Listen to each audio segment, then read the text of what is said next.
Treasury Secretary Jack Lew says Congress needs to work together to comprise a budget before the country reaches the debt ceiling in September. In an interview with CNBC, Lew says even though it's only May, Congress shouldn't delay in finding a solution, saying the uncertainty caused by putting this off is not good. The anxiety caused to the U.S. and world economy by putting this off into the last minute is not good.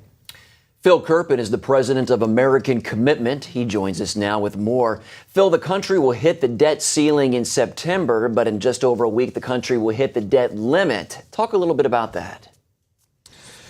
Well, the debt ceiling was sort of suspended earlier this year as part of the deal that they struck in Congress to kind of resequence the fiscal fights and deal with the continuing resolution and the sequester before the debt ceiling. And that suspension ends on May 18th. So the debt ceiling will be back formally in effect, and Treasury will be using what they call extraordinary measures at that point to pay the bills and kind of manage the finances.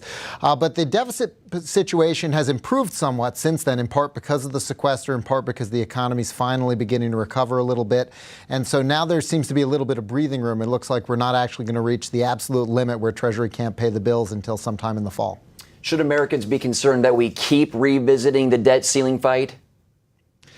Yeah, I think so. I mean, the fact that we continue to rack up debt, that the federal government continues to spend significantly more than is coming in tax revenues, even after all the tax hikes that came into effect this year, indicates that while they've made a lot of progress on spending, they haven't gone far enough, and they need to continue to do more to reform federal programs and bring spending in line with revenue so they don't just keep borrowing more.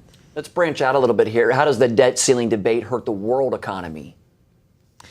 Well, look, any threat perception from the rest of the world that the U.S. might default on its debt or not make obligated payments, it has major shockwaves, major implications internationally. We're still kind of the key engine of world growth, not as much as we were before the rise of some of these other countries, but we're still one of the key engines of global growth, especially at a time where Japan and Europe remain extremely weak. And so any threat that you might have another kind of crisis-type situation in the U.S. Is going to have international implications. But, Mark, if we don't get our debt under control and get spending under control, that's going to have global economic implications as well. So the solution isn't just raise the debt ceiling and borrow even more. It's let's have a deal that cuts spending at the same time that we address the debt ceiling.